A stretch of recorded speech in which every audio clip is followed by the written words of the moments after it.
একটি পাহাড়ের পাদদেশের গ্রাম, নাম তার ঝিনাইগাতি গারু পাহাড়। গ্রামের বাড়িগুলো খুবই সুন্দর। গ্রামের পাশের বয়ে গেছে পাহাড়ি মায়াবী লেক, ফুলের বাগান এবং পাহাড়ের মনোমুগ্ধকর পরিবেশ দেখার মতো। সবুজ বেষ্টিত পাহাড়, অপরদিকে সেই সুন্দর মায়াবী লেক। আমার ভিডিও যদি ভাল লাগে শেয়ার, লাইক, কমেন্ট করতে ভুলবেন না।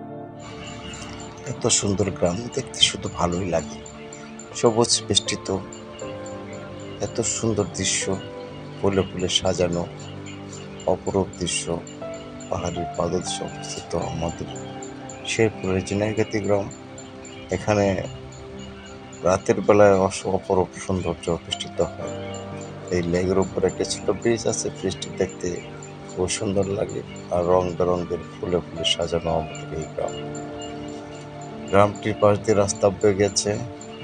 মাঝামাঝি গল্পটিতে কাল্পনিক চরিত্রে ঝিনাইগাতি এবং শেরপুরের নাম উল্লেখ করা হয়েছে। এটা মূলত ঝিনাইগাতি না, আমার ধর্মভূমিকে ভালোবেসে